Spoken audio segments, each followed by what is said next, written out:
Hey everyone, welcome to Staying Connected. Today I have Shannon on the line. Shannon was diagnosed with vascular Ehlers Danlos Syndrome and classical Ehlers Danlos Syndrome, and we're going to talk to her about her story. Hey Shannon.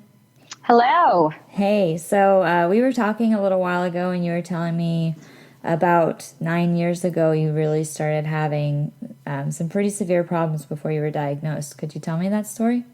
Sure. About 9 years ago, I was riding a bike and just had severe pain in my stomach. And from that moment on, I stopped having bowel movements. Never had an issue before. And just in this one incident of not doing anything crazy, just had a severe pain. And from that moment, just kind of everything shifted and changed. From that moment, it kind of led the journey of the diagnosis of vascular Ehlers Danlos Syndrome. I think anybody who's kind of in this position with EDS, we have symptoms and things that are beforehand, but it almost takes some sort of massive incident or a massive medical injury for us to really get the almost attraction to the disease for doctors to notice anything else specific wrong. Otherwise, it just looks like little symptoms. So 9 years ago, I had this pain and stopped having bowel movements, and it kind of sent me into, urgent cares and different doctors just trying to find a reason or a fix for not having bowel movements. I think I ended up seeing about 6 or 7 different doctors. I would go to the urgent care, they would do x-rays and say, well, why don't you switch up your diet or take magnesium citrate? And I would drink 2 or 3 bottles of magnesium citrate and have zero anything. I would bloat up to the size of like an 8-month pregnant person, but I still was not having any movement. There was just nothing happening. Yeah. And I had seen a gastrologist, and when you're at this point, 22. So when you're all of a sudden coming in there, saying I have massive inflammation, nothing's working. I'm taking laxatives. My diet is perfect. I'm trying everything. It's hard for, I think, a doctor to grasp that anything more serious is wrong with you at that age. Mm-hmm. So everyone just kept saying, well, maybe you don't have enough fiber. Maybe you don't have this. I think it's just IBS. Are you a high stress person? What's your activities like? They just couldn't even get past any of that. I remember sitting in there and being like, well, I have all of this pressure in my tailbone. Don't you think you need to do like a rectal exam or certain imaging? And he was like, no, there's no reason to. You're 22, let's put you on IBS medication. Oh, and you just want to shake him and be like, I've never once had an issue, like ever. And then just this one moment, everything changes and they just keep looking at you like, no, it's just in your head. And you get so frustrated that you just keep trying. And so you go to a different doctor and they tell you the same thing. And, their easy fix for you is just put you on medication, but yet there was no medication that was making any sort of difference. I just remember feeling pressure and pain in my tailbone, but it was like my brain had just shut off and it just wasn't telling anything to move. Within the same year, so about 7 months later, at this point, the only way to have any sort of evacuation is I was either having to go and do enemas on top of the magnesium citrate, or you'd actually have to go and have everything evacuated for you. Mm-hmm. But my sister, within the same year, was diagnosed with a rectocele and an interception. She also had thyroid cancer, which kind of led to all of these other tests coming up. And so when I heard that, I said, well, what test did they do to look at your intestines? And she had told me about a defecography. It's one of those hard ones to pronounce. So once I learned this, I essentially kind of just took charge and started doing my own research, of other issues of why people could be having, bowel movements. And I went into the doctor and demanded that I have this test done. What kind of test was that? It's again, I'm a little weird on how to pronounce it. I've heard defography or defecography because you're defecating while you're in an MRI. It's the most unpleasant MRI ever. Yeah. You're literally crapping yourself while you're in this machine. It's just a wonderful feeling. Yeah, that sounds miserable. But, so I get in this machine about a week later, and normally the images take 30 minutes, and nothing. They inject you with KY jelly, and you have to literally evacuate it yourself in an MRI machine. And the lady had to just keep going back and putting in more and more and more, and there was zero movement. So I ended up being in this machine for 3.5 hours. And, so when you kind of have a timeline, something's not going right when they tell you it's going to take one amount of time, and it just doesn't go as planned. So I just had that feeling something was wrong. And she said, your doctor will call you in the next few days and let you know. And I just remember driving home, and I got the call immediately from my doctor about 15, 20 minutes into the drive. And he said, you know what? I'm sorry, there's nothing I can help you with. You need to go see a colorectal surgeon. My rectum was herniated. The whole entire pelvic floor was prolapsed. My bladder was herniated. Essentially, like all the organs and the pelvic area were all herniated and prolapsed. So they call them rectocele, cystocele, intercelles. It's just essentially the organ tissue has just moved and shifted and changed, and it's hanging over. Oh, wow. So the same doctor that just kept telling me I was full of crap and I was too young to have anything wrong, just passed you off and was, oh yeah, okay, you were right. And so you're kind of just left with this information of, all right, okay, so here I am sick and there's something wrong, and you almost feel justified at the same time. And I think when you have EDS, and at that time I didn't have EDS, but when you're searching for something for so long, there's a joy a kind of a sick joy that comes with at least being able to say, like, oh my gosh, okay, I wasn't crazy. There is something wrong with me. Yep. Okay, now let's figure it out. And so you kind of go through these emotions of you're mad and you're pissed off and you're scared, but at the same time, like, you're relieved at least now there's something that can be fixed to get you better. And so it started a massive search at that point. I saw 5 different colon and rectal surgeons, and they would tell me, oh, I can only do one part of the surgery. You need to go see a urologist. And then I would see 3 or 4 different urologists who would say, oh, I can't help you. I can only do this part of it. You need to see a urogynecologist. And it was almost like everybody just didn't know what to do with that many issues. They all kind of were shocked, and, they literally had like the same kind of thing that they would say is your insides are messed up. Like you have had this insane trauma to your insides, whether it's birthing numerous times. I heard 50 children vaginally, or, you had this massive collision in your intestine tract, like just all these things, but nobody was telling me why. And I finally met a urogynecologist who said, you know what, there's no movement in the colon. Let's fix the rectocele, intercele, and cystocele by doing mesh and things and see if that does anything. So at this point, in 2011, I did a repair where they went in and they do mesh and slings. And 2 weeks after, I still had zero movement. So you go through this big surgery and nothing.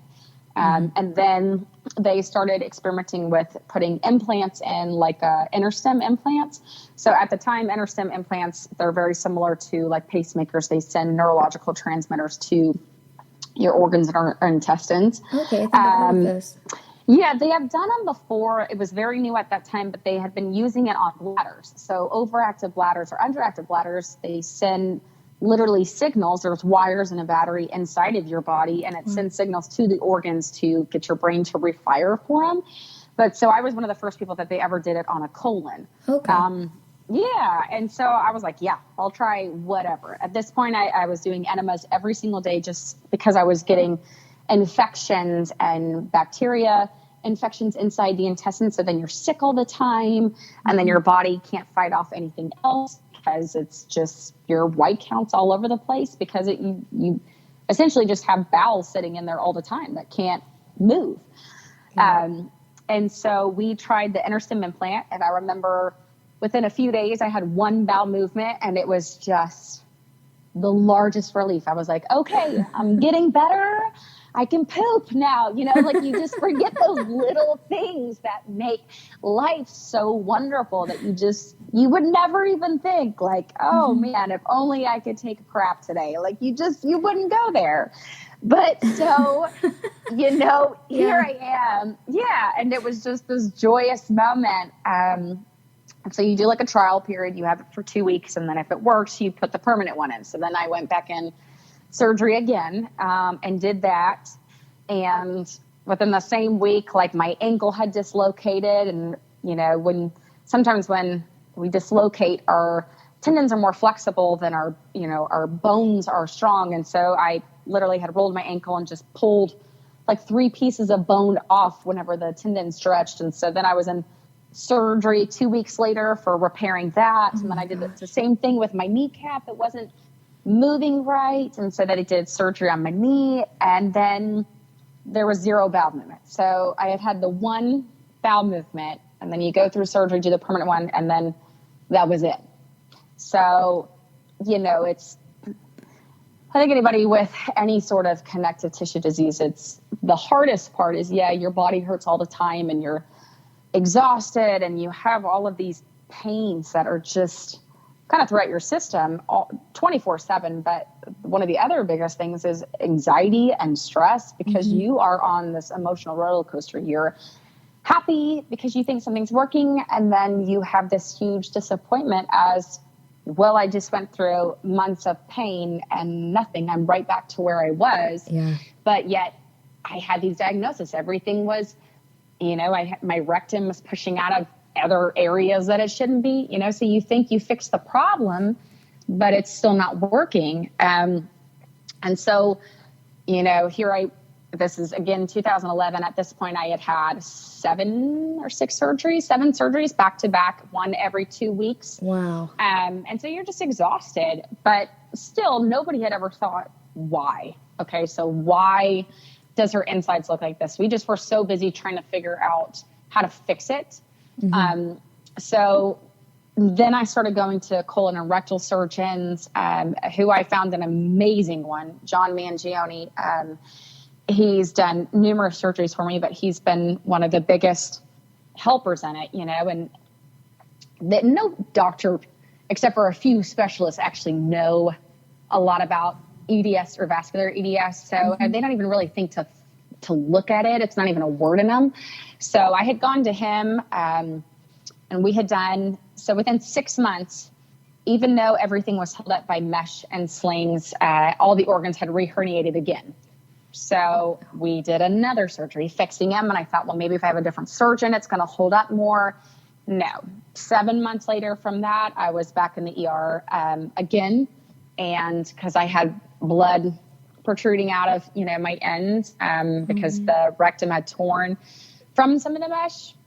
But at the same time, I realized that everything was reherniated again. So at this point, it's my 3rd time within 2 years. Yeah, you just feel defeated in every way. And here I was, I'm a personal trainer.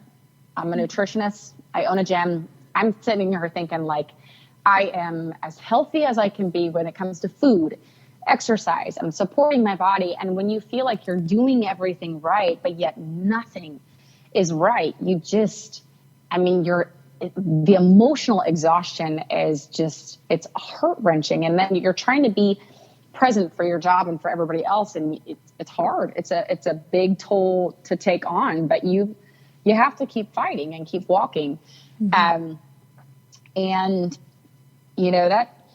I think we ended up doing 4 rectocele, cystocele, and interstitial repairs by the time that they realized then that the colon had just completely died, and it just needed to be removed.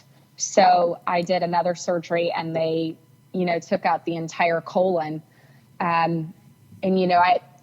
You're just praying for something to work. You're losing an organ. You're kind of doing like what you think is the biggest step that you can take in order to do something. And I think I was in the hospital for about 10 days afterwards. And I had a bowel movement, and I just remember crying in the bathroom, and my mom's crying with me. And I was like, it worked. It worked. I think for 3 years, this is 3 years of massive inflammation every night, zero bowel movements, tons of surgeries later. You barely have anything left to keep fighting at that point, because you feel like nothing's helping. Like, okay, what am I fighting for? I'm just going to be sick all the time.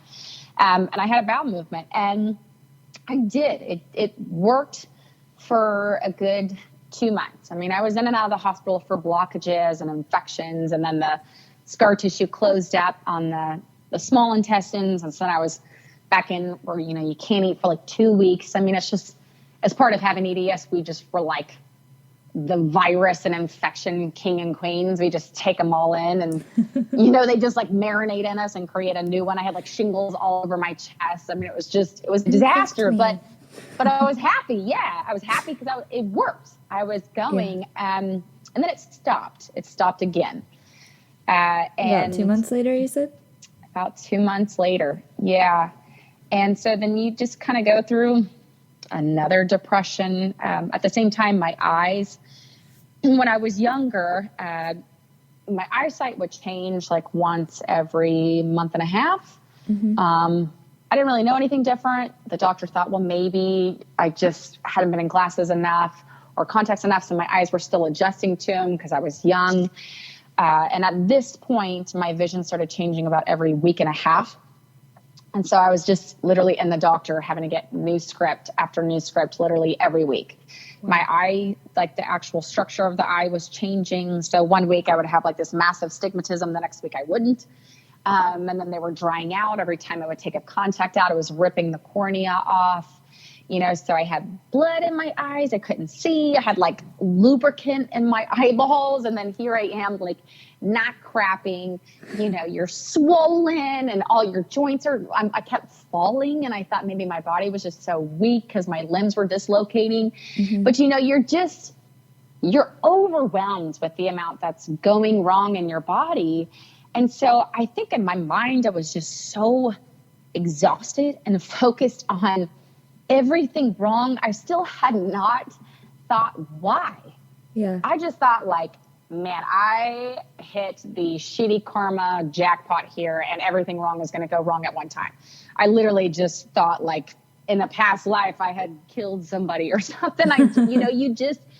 You think that for some reason you're going through this crazy thing, but I never would have thought that my eyes were connected to my intestines, and my intestines were connected to my joints, and everything felt wrong in every area. And unless you know to look at all of them as one, you don't necessarily look at them as one. And so at this point I had jaw surgery. My teeth kept getting infected. I remember my dentist telling me because I had these little spots on my teeth that hurt.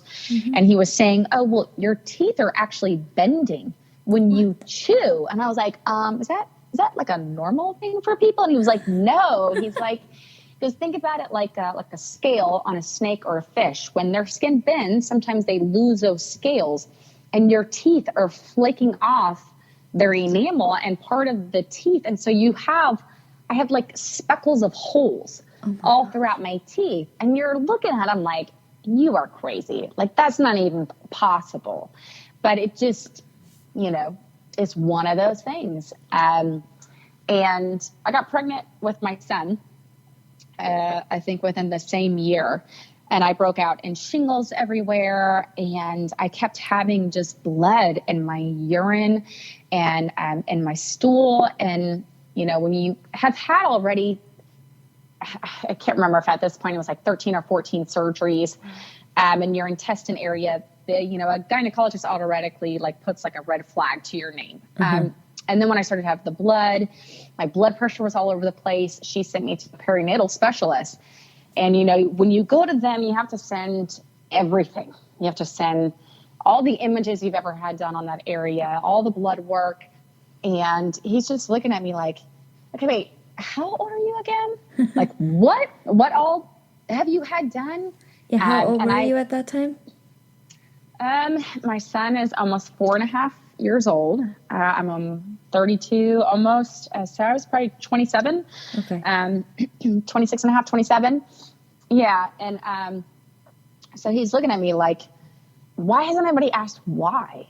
And it was just like this huge light bulb went off. And I was like, yeah, you know what? I don't even know. I haven't even asked why.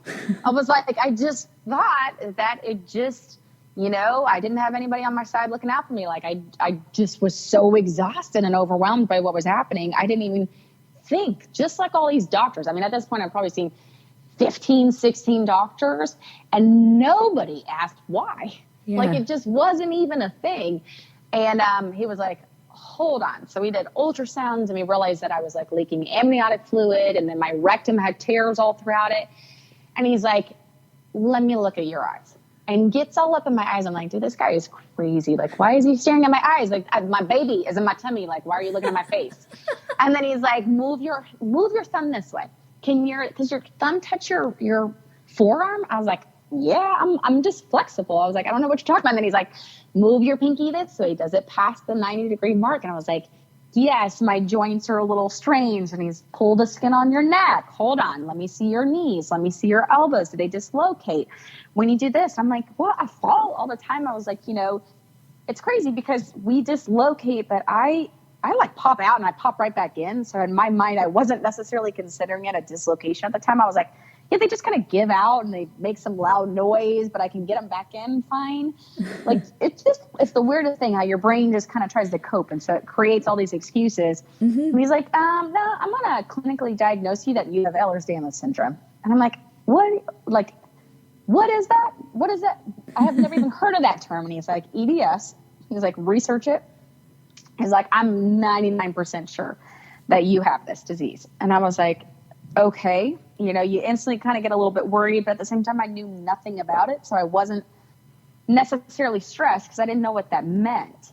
Yeah. And he's like, I'm going to send you to a genetic counselor. You need to get up your entire family history of everything. We want to be able to look at anybody and everybody. So, you go back in a few weeks and you have your entire genetic makeup of every single person in your family and all the diseases. And then, I saw her. She's like, yep, I'm pretty sure that you've got some stuff going on. And we had 0 family members that had Ehlers Danlos Syndrome. But again, it's such a rare thing, even if they did, which somebody had to, but nobody would have thought to look at them. Like we had a lot of Hashimoto's, we had a lot of thyroid issues with that, obviously associated Crohn's disease, colitis, gastritis, a lot of like rare infections. We had rheumatoid arthritis, MS in my family, but nothing that was like Ehlers Danlos syndrome, Yeah. So then I went to a geneticist, Dr. Emkin in Austin, Texas, and she clinically diagnosed me with vascular Ehlers Danlos syndrome and classical. She was on the fence of, but given how many internal issues I had, she was fairly certain it was vascular. But I wasn't ready to get that 100% no yet. I wanted to do a little bit more research, and I gave birth to my son. I enjoyed him as best as I could. And then about a month and a half later, I went back to her and we did biopsies of the skin and blood work. That's when we read or found out about a month and a half after, once they get everything ready, then you go back in, and that I was diagnosed with vascular Ehlers Danlos syndrome and classical. Based on the genetics? Based on the genetics, and then they do a skin biopsy, so they measure your collagen, and that's really kind of what helps also diagnose the vascular. Okay. So it was a painful moment. I'm not going to lie. I mean, you hear anything that where your life expectancy goes down to a tremendous amount. And you just don't want to accept it. I mean, at this point, you've been fighting for so long that you just don't even, like, you think you can't take anymore. You're just already in so much pain, and then they hit you with that. And again, it's kind of, I went through that same, like, yay, there's a diagnosis. I finally know now why. But at the same time, it was like, can I not know that? can we tell me something different? At least tell me it's something that I can cure. Like, I just remember thinking those sick thoughts, like, I'd rather have cancer.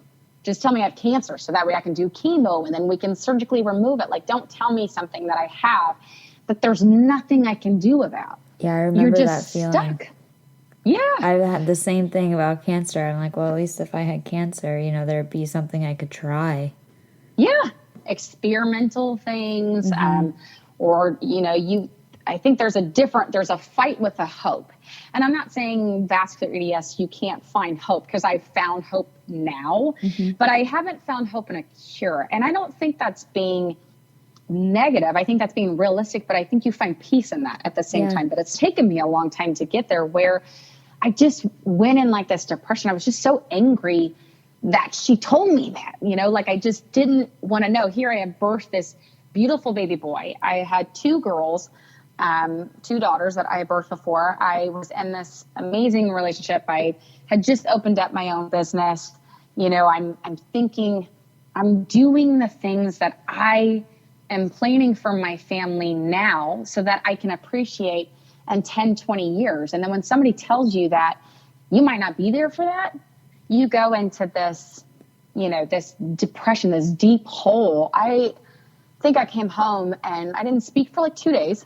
Yeah. And I just kind of sat there in silence. And then I just cried and I cried and I cried. And I remember for months just going in this depression of like, this can't be real. And you get angry and mad. And I grew up with a religious family, and my grandmother is a traveling minister. And I just remember telling me, like, you just got to get angry at God, and then you got to demand that he fixes you. You're one of his favorites. That's why you're not cured, is you're not angry enough at God that you don't deserve this. And I just wanted to shake her and be like, hey, you're not helping. Like, I'm just getting more upset, like, I love you. I'm proud of our religious background, but it's not, I need to find peace. I need to find acceptance. And I don't think that we're meant to be on this planet to sit here and question why we're given things, and why we're given these paths. Because, me having EDS, vascular EDS, classical EDS, I could help somebody else just by me having it alone. If I meet somebody who's got any signs, they can be like, you know what, you might want to get this checked out. And I could save that person's life later on, or I can make a difference for them, or show other children that, you don't have to be alone in something or be lost. Like, we're not meant to understand what lessons we can help the world know. We're just meant to live with it and try to find the best path that we can with it. And so, yeah, I had my massive deep dark moment. I didn't want to get out. I was short fused with everybody. And then I was like, oh my gosh, I'm literally letting it kill me emotionally, mentally, physically. It was draining me more before it even actually has taken my life. And so you have to get up and keep going. And I did. But it doesn't mean that, every doctor's appointment, I swear I learned something new that's wrong, some big issue, some new autoimmune disease, some new infection, some new problem, and I kind of have like a process. I hear it. I have little moments where I allow myself to feel it, and then I get sad, and I normally cry, and I get angry and frustrated, and then I go to bed. And the next day I'm like, okay, I need to call this surgeon. I need to do this test. I need to go get this medication, and then you have to keep fighting. And you do. You have to find acceptance of, okay, this is it. But you also have to be humane and not allow yourself to lose that emotional balance and say, like, okay, yeah, this sucks. This is crap. I am allowed to be pissed and angry. And in turn, I'm releasing also those emotions, and then I got to keep going. And it doesn't mean that there's some things that take a little bit longer than a day to cope and comprehend. And there's not a moment that goes by where I don't wish things were different.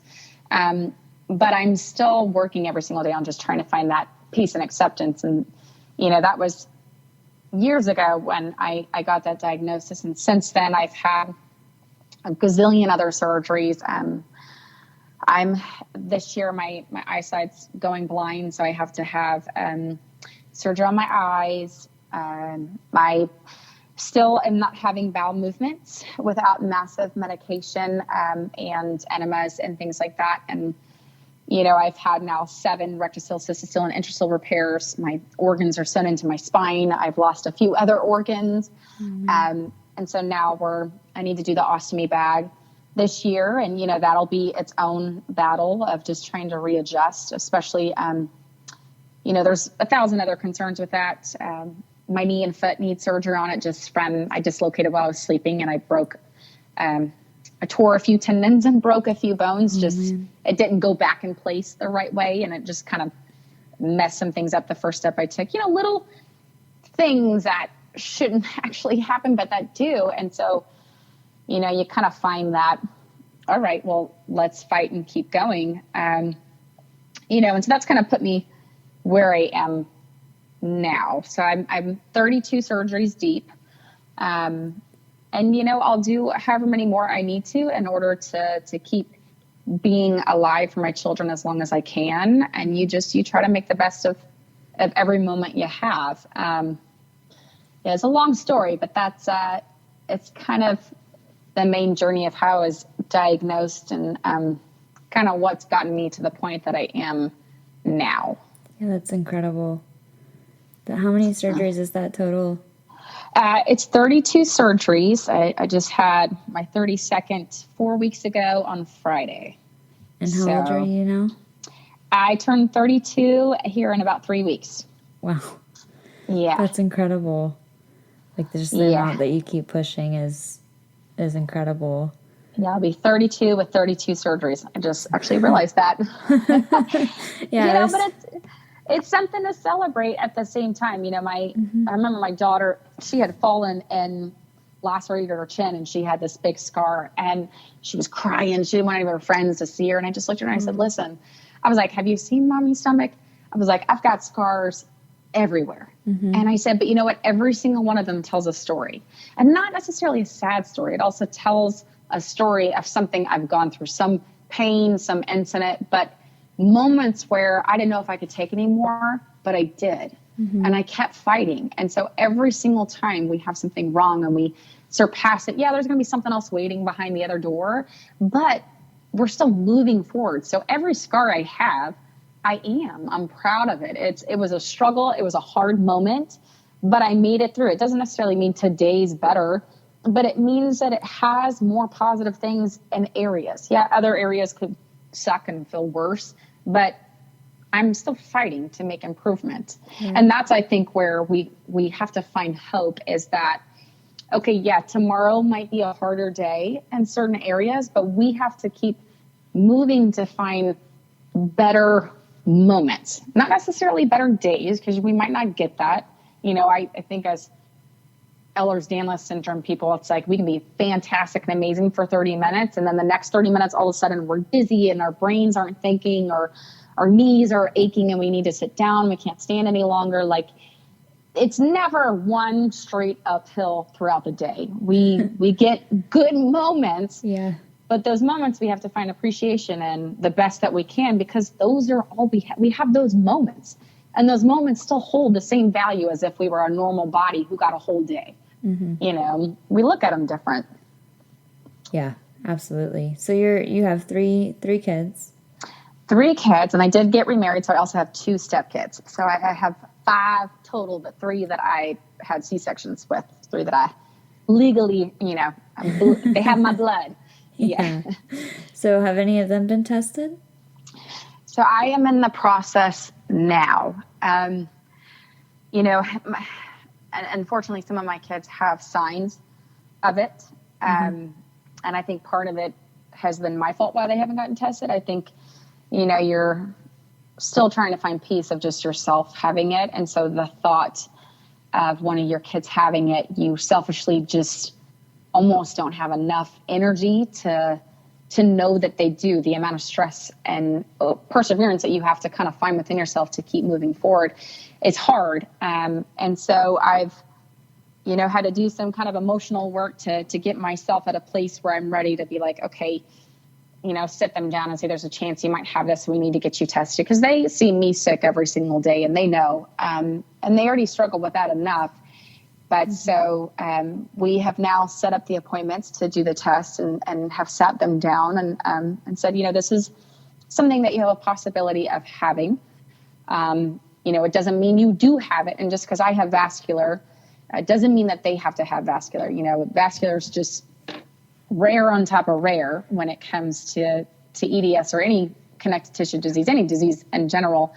And so even if, I try to stress them, even if you have EDS, it doesn't necessarily mean you have the one that mommy has, and try to do that. And they've been really good. And I think part of it is I've always kept my sickness medical for them. They see me scared. They see me have these emotional things, but they've come to every pre-op. They meet every surgeon. Wow. I've always been like, okay, this part of mommy doesn't work. They're going to cut here. I'm going to have stitches here. We're going to remove this, but then we hopefully, that it works. And that's all they've known. I started getting sick.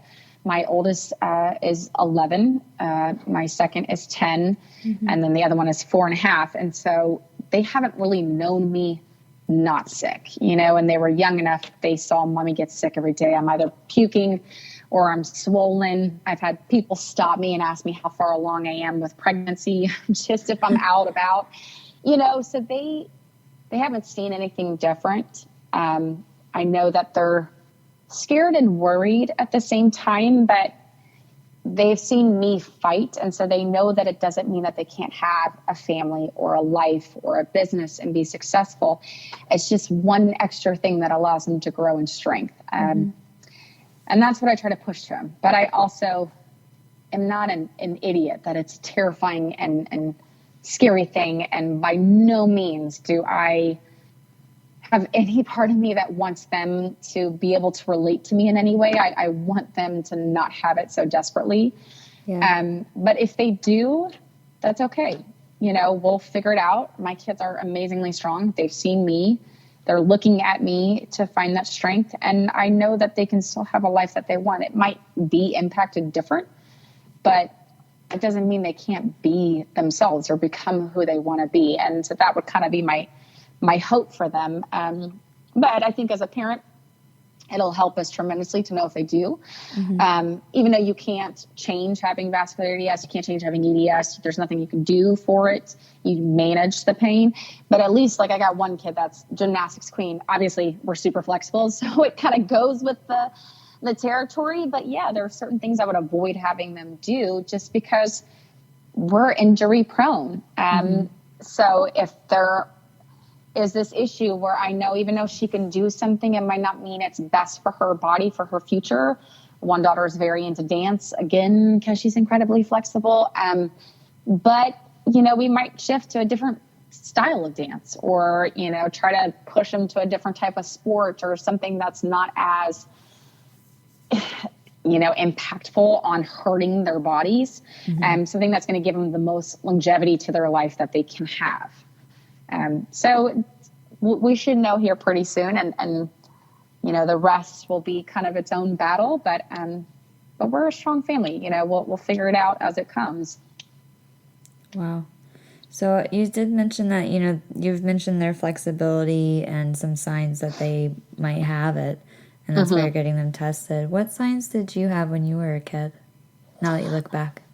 Now that I look back, I was sick all the time. I remember going to the doctor's office when I was in elementary school. It was, I swear almost every single week. And my mom just kept telling me oh, it's just allergies. Oh, it's just allergies today. Because that's what the doctors were saying. She can't be sick this much. My blood work would be off, but it was nothing that was this insane thing. I was always anemic. I always had vitamin deficiency levels. Just things that were off, but nothing that was oh, you got cancer, your blood count is this insane thing. I just was always sick. I caught every single virus ever. And then when I would go down hard. I would always get pneumonia, bronchitis every single year. Again, I dislocated all the time. I was flexible. My vision, as I had mentioned before, was changing every single month and a half. I bruised easy. I bled when I would get a cut tremendously. It would just be this crazy amount for the tiniest nick. I was always fatigued and brain fog, and a lot of times my brain just wouldn't function the same way. High anxiety, just different different things that all kind of had their own stuff. And I was dislocating at the time, but again, because I was able to just to pop it right back in, it wasn't like this concern of, oh, you know, I'm in so much pain. It was like my joints hurt. I was a very high competitive in track. I stopped doing gymnastics when I was younger just because my body was hurting more. But we just thought it was being, you know, a kid. I was getting more sore than other people. And then when I was running track, my knees were dislocating more. So I had all these little signs, you know, your eyes, your body, your joints, inflammation in the intestines, but I never had problems having bowel movements. I had tons of UTIs. Every single 3 weeks, I would have a UTI starting from when I was like 13.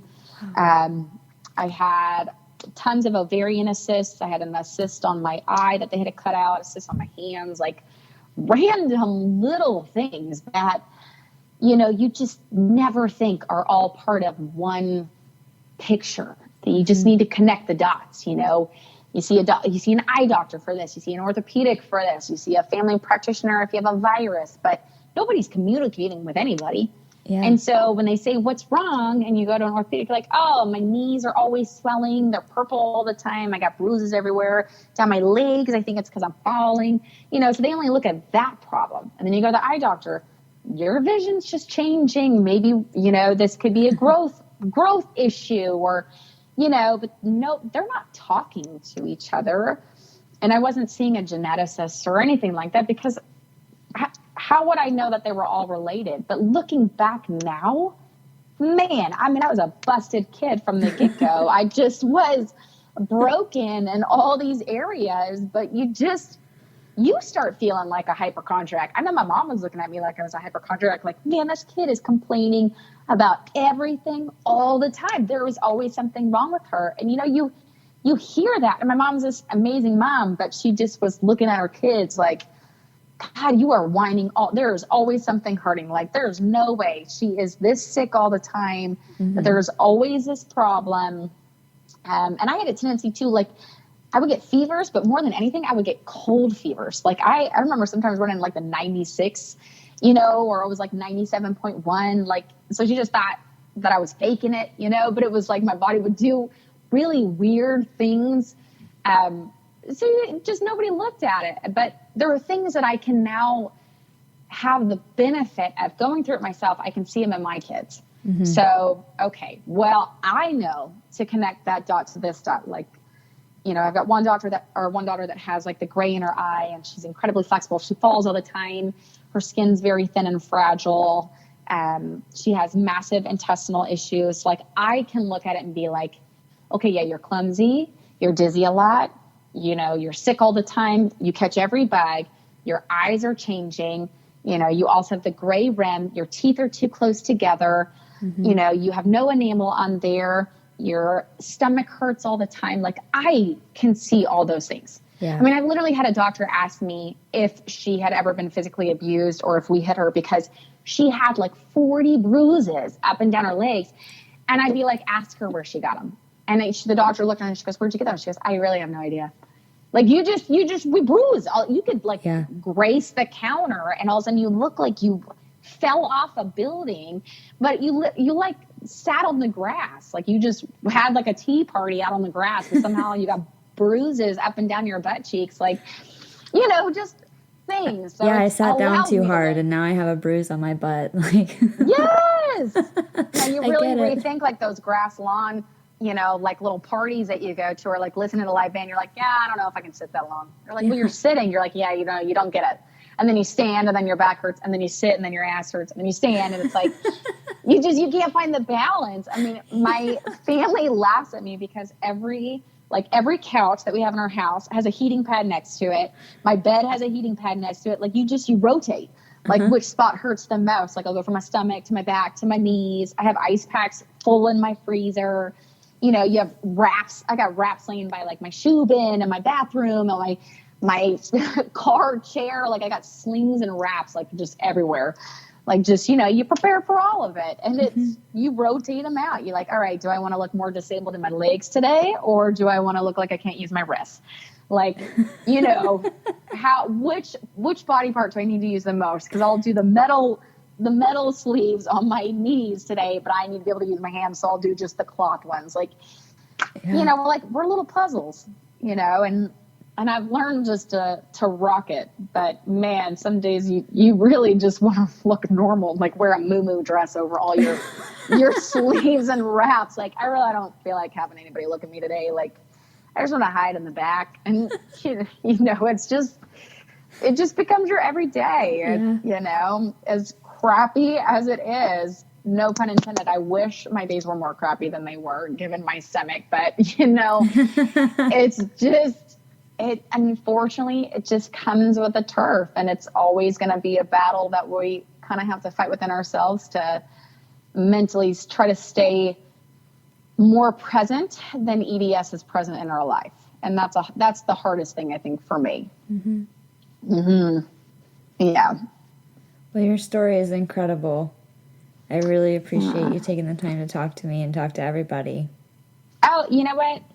EDS is such a rare thing. I can't tell you how many times I've seen and met doctors, and they pull up like a rolly chair. They're like, oh my gosh, I've never met somebody who has vascular Ehlers Danlos Syndrome. Can you move your hand like this? I'm like, listen, this is not show and tell. Like, I'm here for you to do a rectal exam. Like, you don't need to see my wrists. You don't need to see me pull my neck. But we're such a rare breed, which is why I think we go by zebras, is because, we're kind of this special striped creature and that's what I call myself to my family, is I'm special. That's how we relate me to, it's better than saying like I'm busted or crippled. I like to say I'm special. I get extra wraps to keep me warm and things like that. But, there's just not a lot of knowledge that's out there. And, things like this, podcasts, or any chance I can get to work with like an organization or a group or somebody who's trying to get the word out is incredible for us. So I'm happy to do this. We are a rare breed. And so when that doctor pulls up the chair, I say, okay, sit down. You got 10 questions. Pick your top ones. I will help you learn, so that way I can get you more interested in the disease, because that brings more attention to us. Yeah. But then let's get back to what we need to do. But you know what? The more people they see, the more prevalent it becomes that this is actually out there and needed. It's not just something they randomly saw in a textbook when they were in medical school, that we are out there fighting and moving and walking, and we need just as much attention drawn to us as somebody with cancer, because we're hurting, and we need support and groups and people that can come and form teams together like this podcast. It's wonderful. I just love your energy. Oh, well, I think whenever you've dealt with poop conversations for 9 years, you just become really comfortable with the uncomfortable. And so you find as many poop jokes as you can. Like, I've already started making t-shirts and designed them for whenever I have the ostomy bag, that it'll say, sometimes in life, poop just doesn't happen. So I decided to bag mine up, and it'll have like a little ostomy bag. So I love that. Yeah. And I'm going to wear it. I'm going to be as proud as I possibly can. I'm going to bedazzle every single little poop bag. I got to attach that ostomy bag. And, listen, EDS, it sucks. It's a terrible, crappy disease. It's painful. It's exhausting. Every day you feel like you have the flu or pneumonia. Your body feels like you're 90 years old and you can't walk. I mean, yeah, it's embarrassing and frustrating to walk around with canes, and we already have enough negativity going on in our own heads and our own bodies, that for me to find a joke every once in a while or find a smile anywhere, I'm going to take it. Yeah. And I'm going to be the first person to make fun of myself for not being able to crap. And if somebody has a question about poop, I'm like, hey, I'm the poop expert. Come here. I got you. We just have to own it, because we don't have another choice. This is our life. My friends made me a little ribbon once I figured out that it was really dangerous for me not to poop. Yeah. I changed my diet, and that luckily worked for me. And Oh, good. yeah, and so like I'm very picky on my diet. Like every day I'm monitoring. Have I pooped yet today? Like what do I need to eat today differently because I didn't poop yesterday? And my friends actually made me a little ribbon one day when I pooped 2 days in a row. Yes. I'm like, yes, I She's need a ribbon today, and they made me one. Success! It's amazing. Yeah, Oh, man. celebrate those wins. You do. Oh, man. Right now. So this is a lot of TMI just for whoever listens to this. You're getting a real dose of some personal information here. But I mean, so with the medication, I either don't have any movement, like I don't even pee without taking my pills, or I take it and then it liquefies everything so much that I'm crapping my pants. And so my husband, he'll crack a joke and it's like, yeah, I gotta go to the bathroom. He's like, it happened again, didn't it? And I go, yeah, it did. But at least you're going, but it's like, I either don't have bowel movement for 6 or 7 days without the medication, or then you have the opposite. And so my husband, as jokes, he'll bring like extra underwear and he's like, is it a good day or a bad day? I'm like, seriously? Like, you find humor in this, but literally I just shit my pants, and it's not like a joke from your laughter. It's literally like I crap my pants. You made me laugh so hard, I crap my pants. And it's, it's just like a funny, so we have like poop, my daughters have poop emojis for me, like in the bedroom, and then they have like pillows, poop emojis that they carry around. Like it becomes just such a humorous thing. And it is, and it's funny, and it's embarrassing, but it's how it is, and you just own it, and that's the only way, we can make best of the situation that we have. And I work with a group called CC4C. They raise money and awareness for kids with rare diseases. Mm-hmm. And you know what? I have found just the best joy and the best purpose of the disease is knowing that just being able to, they don't have EDS, and people don't have to have EDS for us to make a difference in their life. They just need somebody who understands what it's like to struggle, or to go from doctor to doctor and be told that it's in your head, or that's not possible, or you can't actually be that sick, or we don't know how to help you. They just need to know for one moment, even if they're around you for one moment, that there's somebody out there that understands what it's like to feel that alone, that lost in your own body, and that almost defeated by yourself. Because we have those moments where we're searching, we're throwing darts at this empty board, and no doctor can figure it out. Nobody else can figure it out. And you're just praying that one of those darts hits that target and that light bulb goes off. And, people just need to know that it's okay. Yeah. It's going to be a process. Find patience in it, because you're going to need it. But then, again, those moments that are beautiful, you own them too, and you appreciate them, and you can look at life at such a different heighten of level. There's more saturation to color. There's more joy in these things. There's also more pain in some of them, but man, we are able to see things though with a little bit more light, because we know how precious they are. Yeah. And that's something that a lot of people just are too negative in their own areas that they can't see. And that I'm grateful for, Well, thank you so much. I love talking to you. I really appreciate it. Well, you're welcome. Again, I'm absolutely happy to help and share my story and as much knowledge as I can. And I appreciate all that you're doing for us as well. Thank you. All right. So thank you, everybody, for listening. This was Shannon, and this is Katie, your host of Staying Connected. Stay tuned for more episodes, and we'll see you soon. Thank you. See you soon.